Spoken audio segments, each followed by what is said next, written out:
सहना भवतु सहनौ भुनक्तु सह वीर्यं करवावहै तेजस्विनावधीतमस्तु मा विद्विषावहै। ओम शांति शांति शांतिः। ओम श्री गणेशाय नमः। ओम श्री सरस्वत्यै नमः। ओम श्री गुरुभ्यो नमः। श्रुतिस्मृतिपुराणानाम् आलयं करुणालयं नमामि भगवत्पाद शङ्करं लोकशङ्करं। समस्तजनकल्याणे निरतं करुणामयं नमामि चिन्मयं देवं सद्गुरुं ब्रह्मविद्वरम्।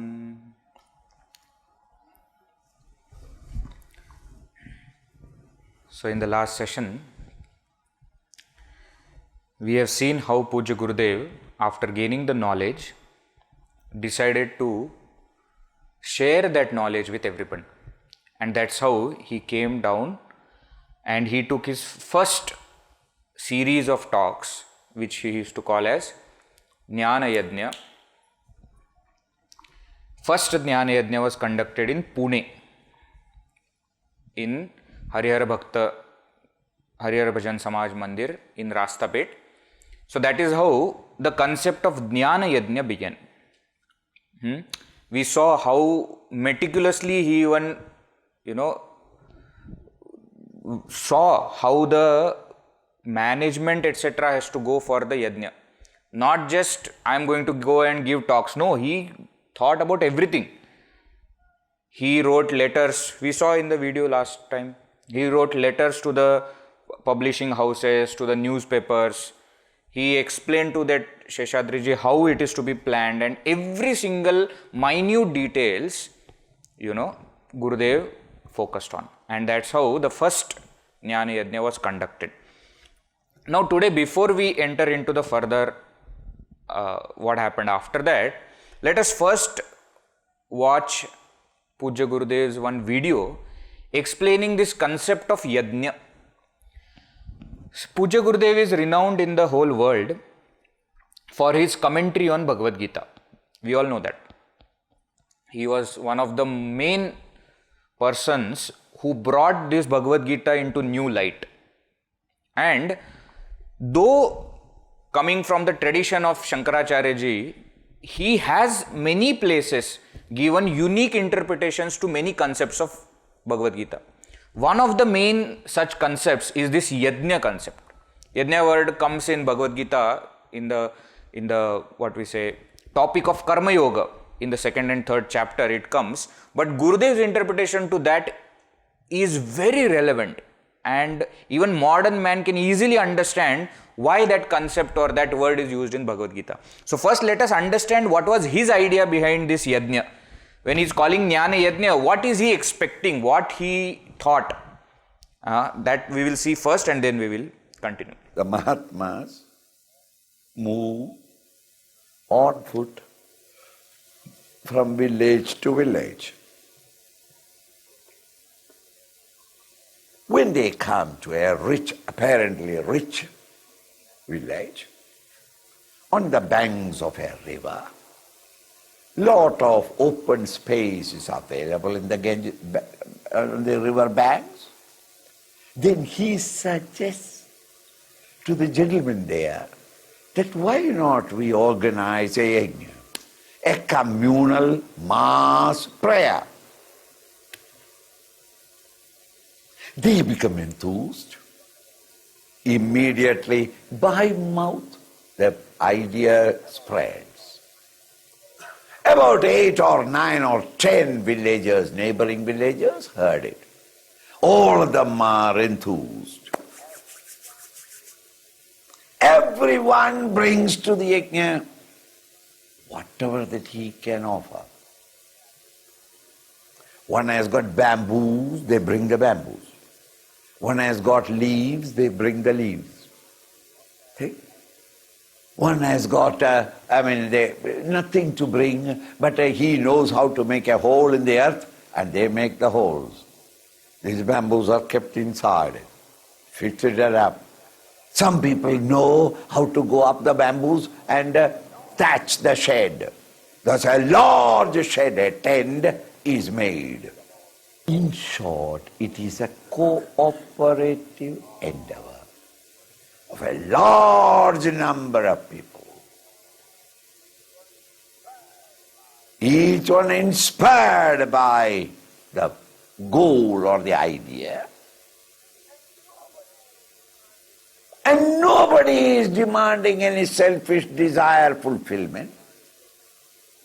Their demand is only, may the Lord's blessings come to our community and let all the community members become happy. In short, these vast rituals of that time were a training for the public, for every individual, how to sing their differences, come and live and act and function harmoniously in a cooperative spirit for the benefit of the entire community. Whenever you act in the world outside, if you are acting it in the yajna spirit, careful, not the do yajna, in the yajna spirit, in the spirit of worship of the Lord, such actions will not create any tendency in you. And it is true. Why? When I sing my differences with you all, meaning my ego is no more function. And I am not doing it for my sake. It is for the sake of the whole society. Therefore, there is no personal, selfish desires. Whenever we act, wherever we act, without ego and egocentric desires, the existing vasanas get exhausted in those actions. No new vasanas are created. So, understand the concept that he is trying to bring. Yajna, general notion about yajna is when there is a fire and fire ritual is taken up. That is what is called as yajna in general terms. But Gurudev gave a very different interpretation. He said, selfless, cooperative endeavor is what we call as yajna. And with that yajna spirit, yajna bhava, you do any good action, it will give its result. So Gurudev started this Jnana Yajna not only for doing prachar. Please understand, when a program is conducted in one place, a team is built there. All of them come together, as Gurudev said, getting whatever they know or whatever they have, and come together and they together organize a program, and in that entire system, in that entire journey, they give up their ego and egocentric desires and they start to grow in their spiritual journey. And that's what we see happening in and through all the programs. You see so many letters were written to Seshadri-ji. You see how his response changed. Last time we saw one video where it is said that initially he was saying, I don't know whether this will happen or not. And the last letter that he wrote, though the place was not fixed 1 week before the program, he said, I am sure by God's grace it will be done. You see the change in the person? That transformation in the person has happened because of this concept of yajna. So that's what Pujya Gurudev brought. This Jnana Yajna is not just talk series. Of course it is a talk series, but along with that comes so many other things, because of which entire spiritual growth happens.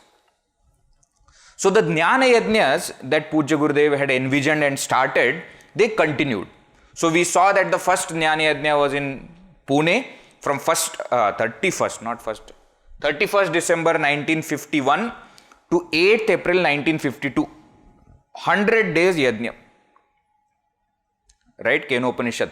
Then the second Yajna Pujya Gurudev conducted was in Madras, present day Chennai, from 25th April to 5th of June 1953. So only one Yajna in 1952, in 53 to like that it goes. Now when he went to Madras, he faced so many difficulties because orthodoxy is very strong, especially in Tamil Nadu, in Chennai, etc. At that time also, in 1950s we are talking about. So all of them were saying that how can a Swami talk in English on the Vedas, on the Upanishads? It is our language. Sanskrit is our, Vedas are written in our language. English is not our language, foreign language. How can you talk in some? So they stopped the entire thing, that they didn't want it to happen. So you must have seen the scene in the movie also, where he asks the question in Sanskrit to them and they are looking like this. He says, exactly, if a learned people like you cannot understand what I am saying, how will the general public understand? I can very well talk in other language, but I should talk in a language where maximum people can understand. I just don't want Tamilians to know, Mallus to know, or Hindi speaking people to know. No, I want everyone to know this. It is said, one story goes like this, that in between the yajna they came and they said that no, this is not right, and they stopped. So Gurudev did not, the story goes like this, that he did not take the session and they went to some other Mahatma to complain about Gurudev, saying that he is taking class on Upanishads in English. So the Mahatma, it seems, said that Sakshat Saraswati Mata is there on his lips. Who are you and me to stop? So it seems they came back and they, said sorry to Gurudev, and then Gurudev continued. Gurudev used to say that there are a lot of wrong ideas that have creeped in our history. Many people think that Vedas should not be studied by women because it was never studied by women. That's what they say, but it is not true. Because in Vedas itself we have Richikas, to whom some mantras are revealed. Richikas means female rishis. So mantras are revealed to them. There are sections also which are telling that, okay, now very famous portion comes in Aitareya Upanishad, where it is said that now all the Garbhinya, all the pregnant ladies, please go out. So the teacher is teaching to the class and he is saying, now please all of you go out, and after that section is over, he says, now you can come in, because there must be some portion which may mentally disturb them because they are pregnant and they should be taken care of, which means that they were sitting there before and after, which means women were allowed. So many such concepts. Today we are very freely talking about these things, but at that time in 1950s, etc., you imagine what kind of criticism Gurudev must have faced when he allowed every single person from any background, religion, caste, gender to come and sit in the Upanishad class. He had a very clear vision. He said, Shruti Mata, the Vedas, she is capable enough to choose whom to teach. I will not put a restriction. If a person is not eligible, won't understand. Why should I put that bar saying that, okay, you cannot come? Everybody come. If you are not eligible, you will sleep in the class. Anyways, you won't understand it. But that will be taken care by Vedas, by Shruti Mata herself. Why should I put a restriction? But though with that, he faced so many problems. Even in the second yajna, it is said that nobody was ready to give place for this yajna to happen. So, can you imagine first Jnana Yajna in South India happened in the Muslim's house? Because Muslims said, I am not using that house. And that house used to be called as haunted house. Because it was empty, it was a Muslim's house and it was not being used, so people used to call it as a haunted house. Gurudev said, no problem, at least ghosts will be there to listen to my lectures. We will conduct there. And he conducted it there. In the initial days, how much he used to do, we can't even imagine. I have directly heard one story from one person, Swami Swatmananji from Mumbai. His grandfather from Chennai was in that first few Jnana Yajnas that Gurudev conducted, and they were of same age. So they were like friends, Gurudev and his grandfather. So they both used to go for publicity in the city. And how publicity? So Swamiji's grandfather will ride on the bicycle. Gurudev will be sitting behind, on that carrier. On that he will be sitting with microphone in hand, and he will say that a Swami from Uttarkashi is going to come and give lectures on Upanishads. He is talking about himself, okay? But nobody will know. And he will announce and he will put posters, and evening he himself will be sitting there giving talks. Every single thing he has done. See, a leader always leads by example. He doesn't say that, okay, you do that, you do that. No, he does and shows that this is how it is to be done. And he did that. So many stories are there, Swami Jyotirmayananji, very senior disciple of Gurudev, who studied in Gurudev's first Vedanta course, is no more now, but he was from Kerala, so they requested Gurudev to come 1 year. So on the way, while coming, the bus, every steep slope that comes, bus used to break down. So all the people who are sitting inside will come down and will push the bus from behind. Now they felt very awkward how to ask Gurudev, we are calling him for taking Jnana Yajna, and Gurudev is also sitting. But Gurudev will come out and he will also push the bus with everybody else and come. And there won't be place to sit properly, there won't be place to sleep at night when the Yajna is going on. Nothing, he didn't care about all these things. Once one Yajna was in Tamil Nadu, and he was going from Alleppey to Tamil Nadu by car. And what happened on the way, one elephant came right in the middle of the road.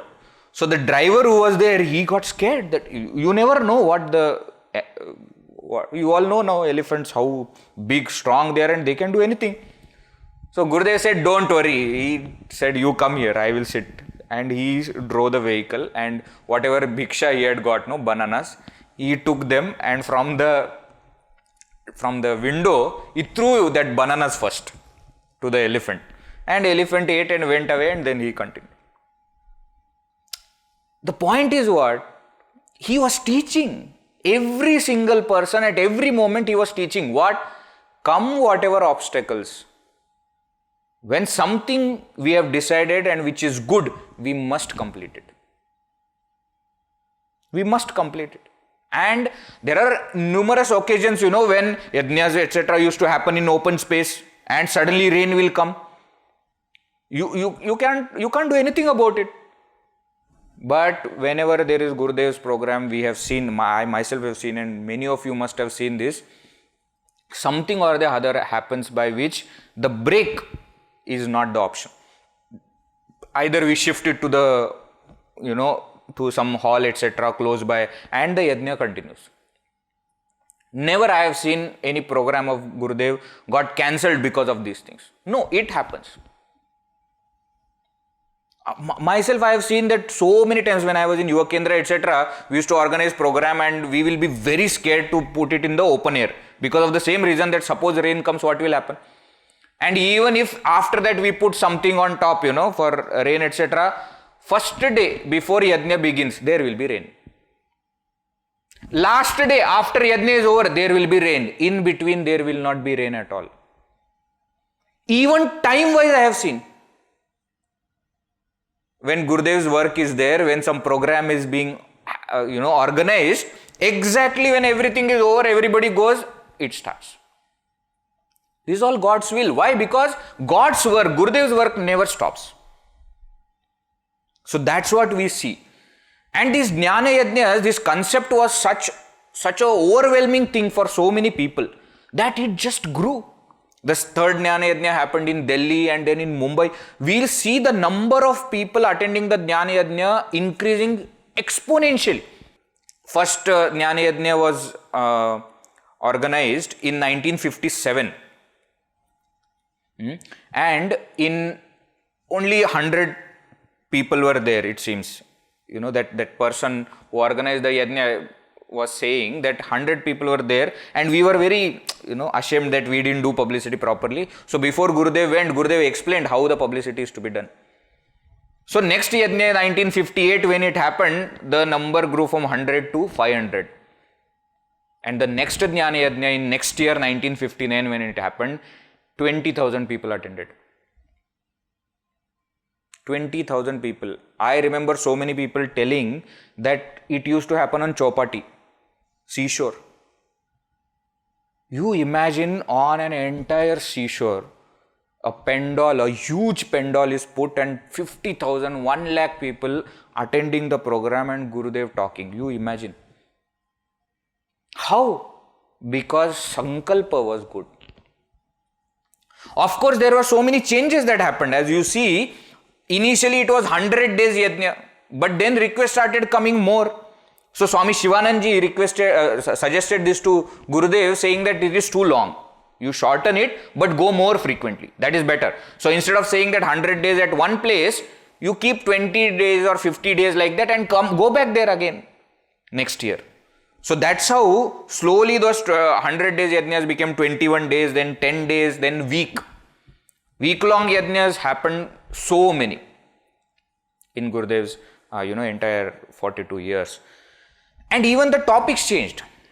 So Upanishads was the first thing that Gurudev started giving lectures on, but later on Bhagavad Gita was added. We see Tapobanji Maharaj saying to Gurudev that I am not teaching you Bhagavad Gita, but you study. You study Bhagavad Gita and ask if there are any doubts. And Gurudev studied independently Bhagavad Gita with Shankar Bhashya, and he used to ask doubts to Tapobanji Maharaj. In the initial years, when he was taking Jnana Yajnas also, he used to go back to Uttarkashi, to Rishikesh, to be with Swami Shivanandaji and Swami Tapobanji Maharaj. So that's how he learnt Bhagavad Gita.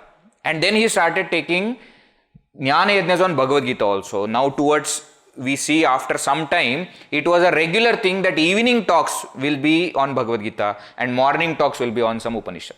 That's how Gurudev took. More than 500 Jnana Yajnas happened like that. So evening one chapter of Bhagavad Gita will be taken. Generally 6:30 to 8 was the timing, and morning 7 to 8 or something like this, he will have a session on Upanishads. So that's how this entire Jnana Yajna concept changed. It is reported that Gurudev conducted such 773 Jnana Yajnas in 42 years. Can you imagine the amount?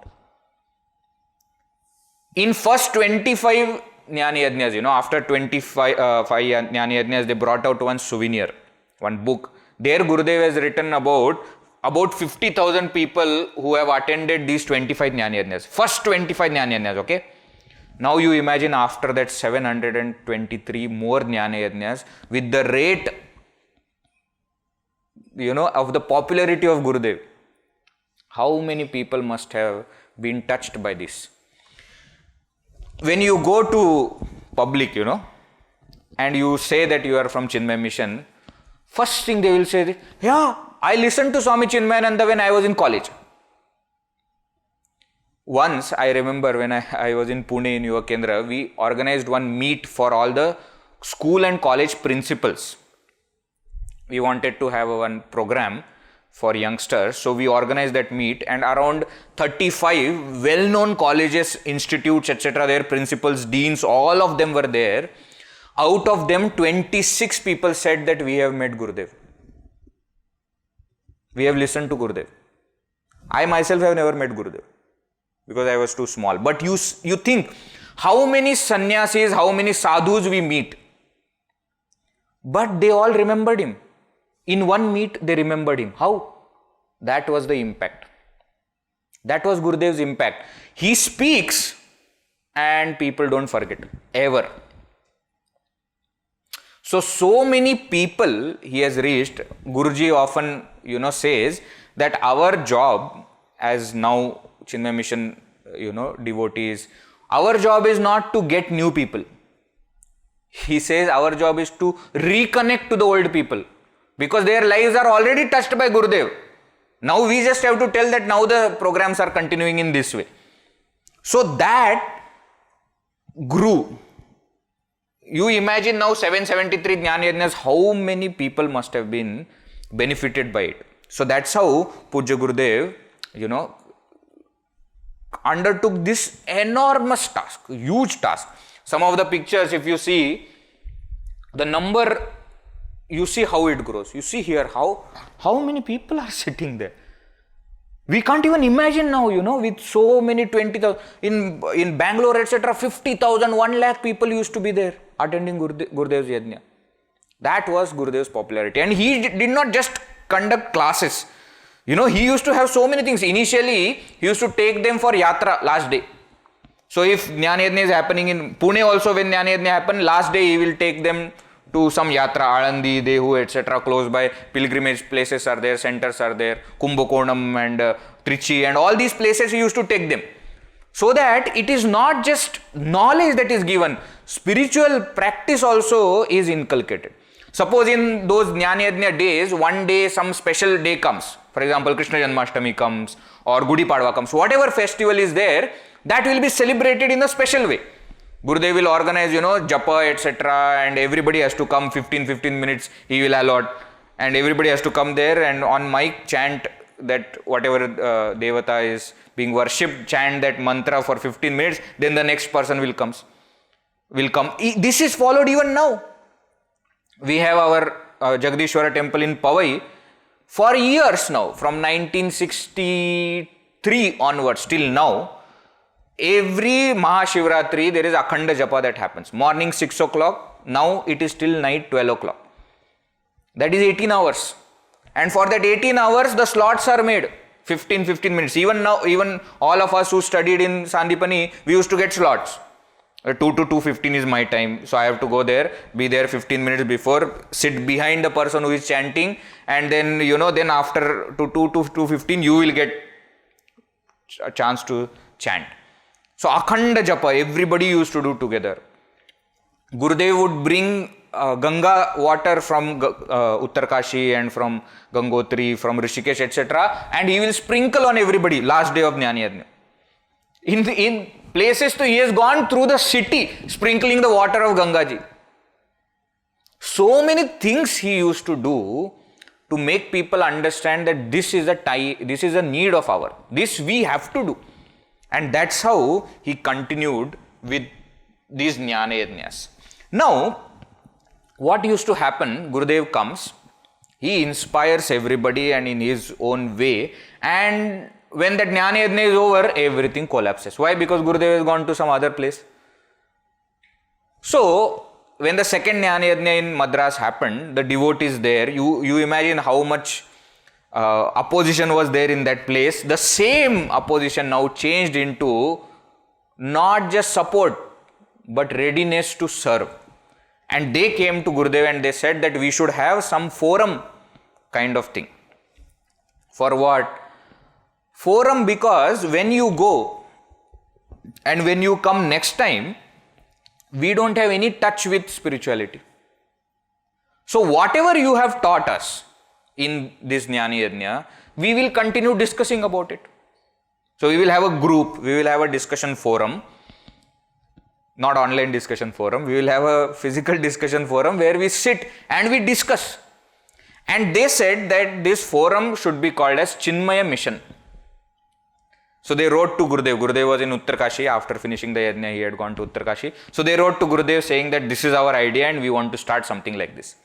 So Gurudev agreed on principle, saying that this is a good idea. We must start something like this, but don't use my name. See his words. Don't start any organization in my name. I have not come here to be institutionalized.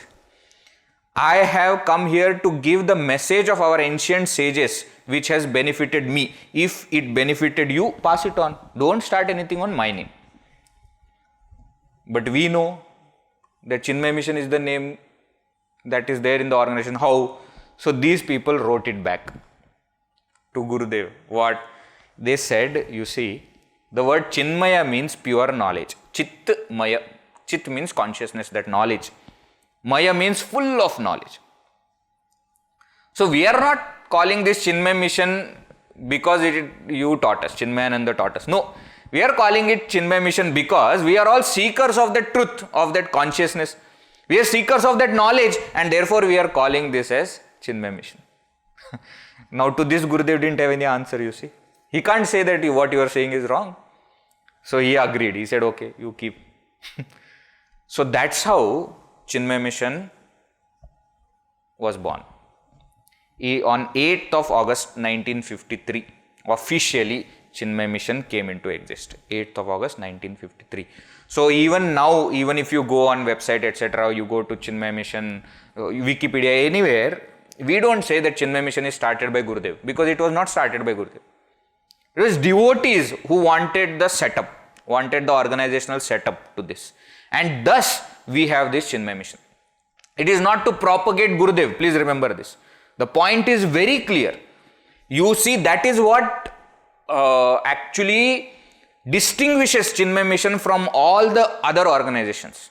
All other organizations, spiritual organizations I am talking about, if you see, are person specific.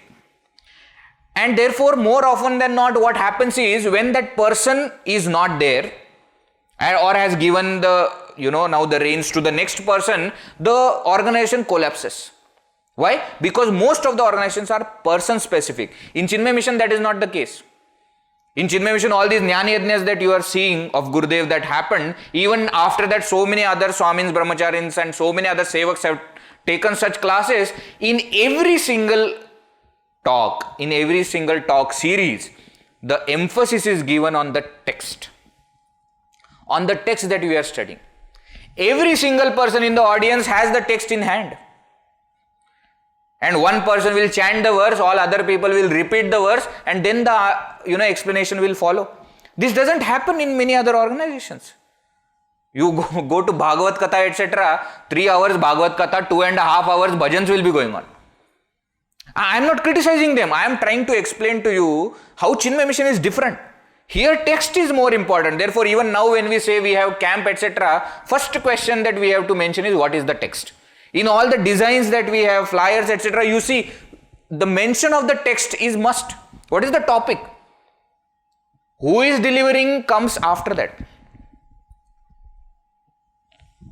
Are you getting the point? So Gurudev always had this clear idea that Chinmaya mission doesn't mean that mission that is started by Swami Chinmayananda. No, this is for Vedanta. This is to propagate Vedantic wisdom to people, and therefore the text, the topic should remain central focus of it. Right? And that's how this Chinmaya mission was born. Now, as Chinmaya mission family members, we must understand, these points about Chinmaya mission. What are they? Let us one by one understand all these points. This is a well-known emblem of Chinmaya mission, we all know, but we will come to that later. What is the vision of Chinmaya mission? The inner transformation of individuals through knowledge of Vedanta, spiritual practices and service to society, resulting in a happy world around them. See, the vision is absolutely clear. Inner transformation. First point is most important. We are here to change ourselves. The speaker or the audience, every single person is here to change from inside. We are not here to, come, oh ignorant people, come, I will give you knowledge. That's not the vision. That's not the way we do. This is inner transformation of all individuals through knowledge of God. So through three things are mentioned. And Gurudev is defining the vision of Chinmaya mission. 3 things he is mentioning. Knowledge of Vedanta, Jnana, spiritual practices, Bhakti, service to society, Karma. Karma, Bhakti, Jnana has to go together. In other words, we always refer to this as 3S. Swadhyaya, Sadhana and Seva. Remember these points. Swadhyaya, Sadhana and Seva. Why? Because this is the way for inner transformation. Inner transformation doesn't happen overnight. In the first session only, we had seen that there is a gap between that ideal me and actual me. That cannot be bridged overnight. It has to go through this process. So not only he is showing us the goal, but he is also showing us the path. In Chinmay Mission, what are we supposed to do? We are supposed to do these three things. Swadhyaya, study the scriptures, get the Vedantic knowledge. Sadhana, spiritual practices for the purification of our mind, for the focus that we must have.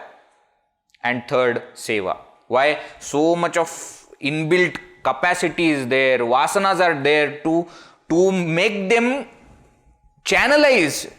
Service is a must, resulting in a happy world around them. This is the culmination of that entire process. So if inner transformation happens, there has to be happiness around you. If you are not happy and if people around you are not happy, then we are not Chinmay Mission members. Please understand this.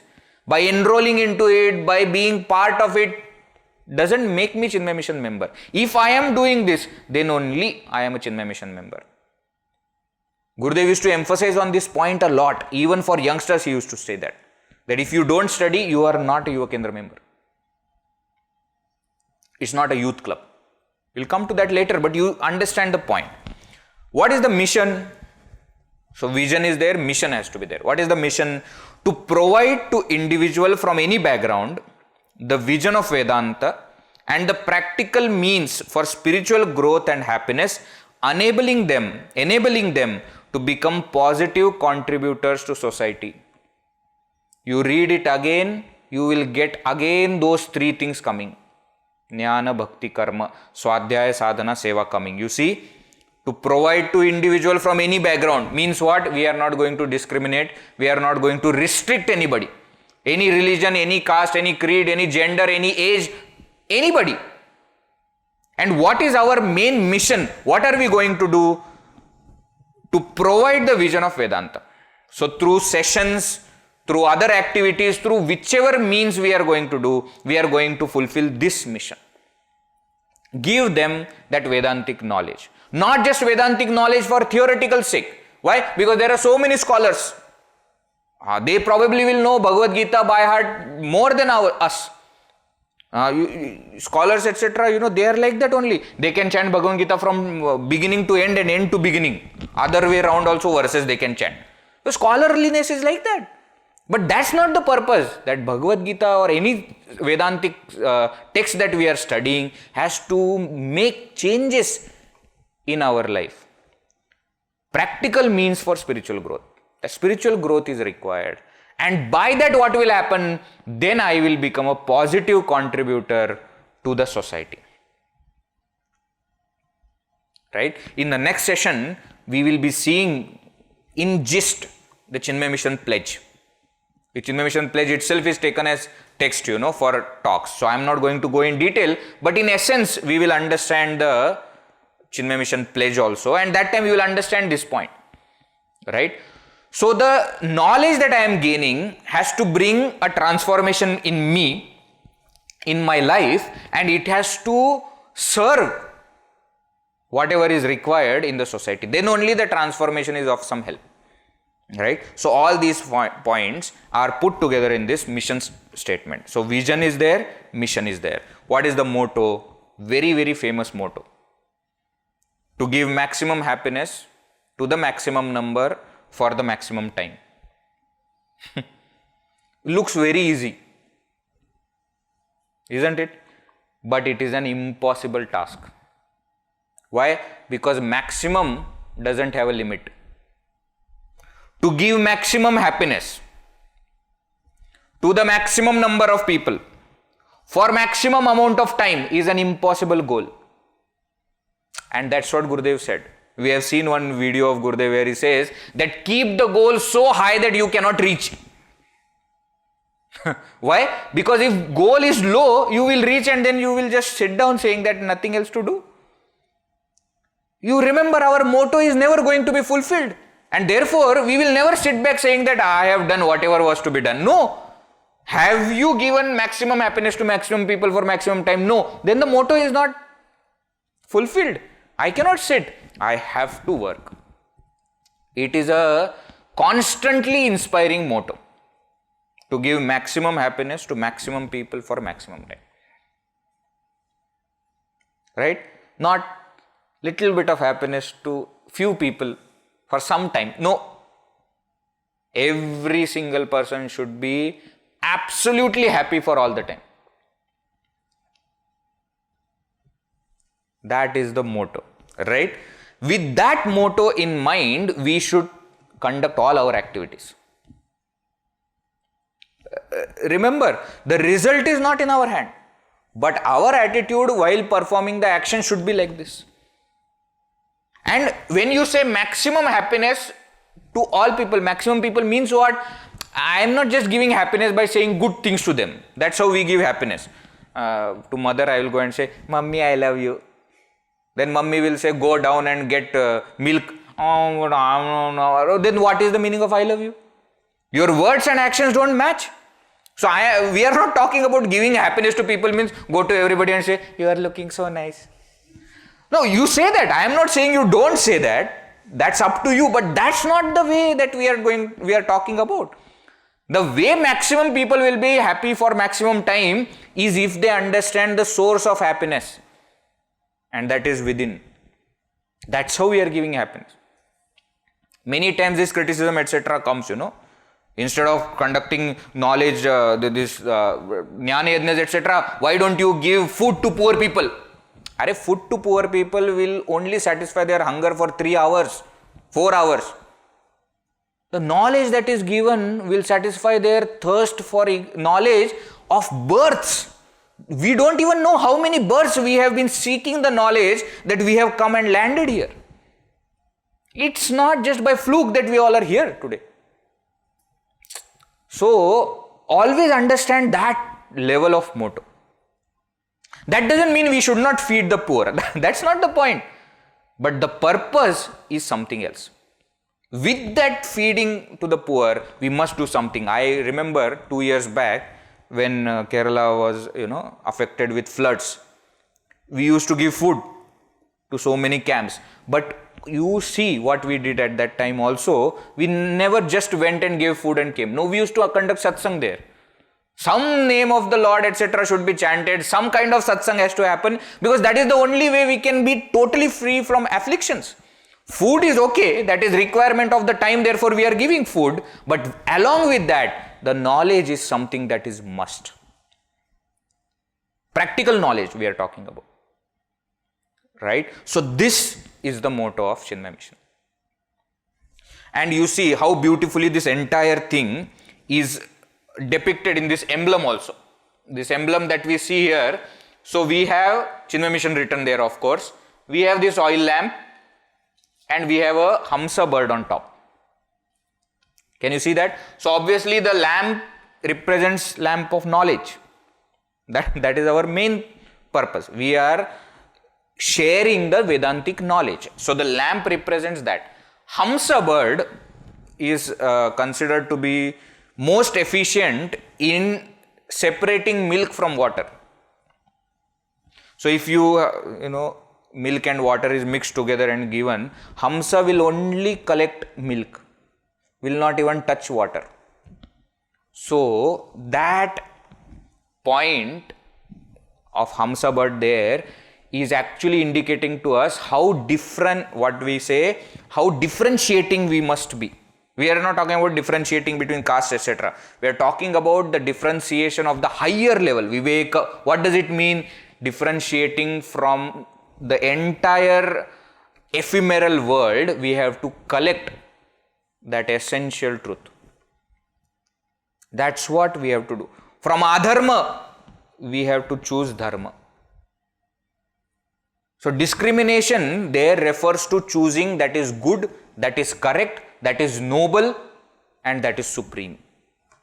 That is what that Hamsa bird represents. And you see this again, it is oil lamp that is shown here.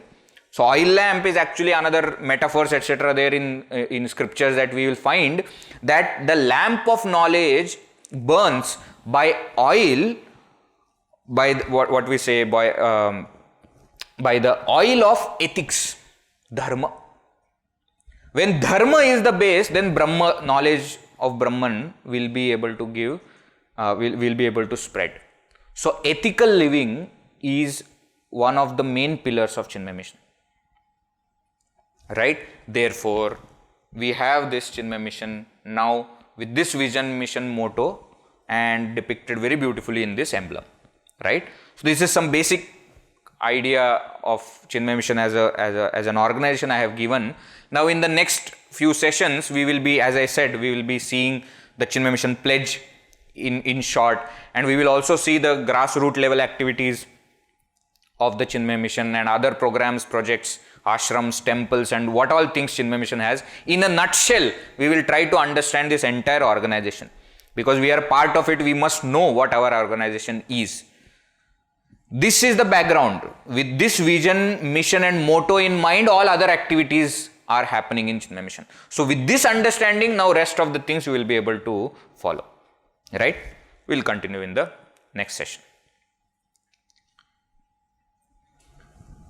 Om Purnamadah Purnamidam Purnat Purnamudachyate Purnasya Purnamadaya Purnameva Vashishyate. Om Shanti Shanti Shanti. Harihi Om Shri Gurubhyo Namaha. Harihi Om.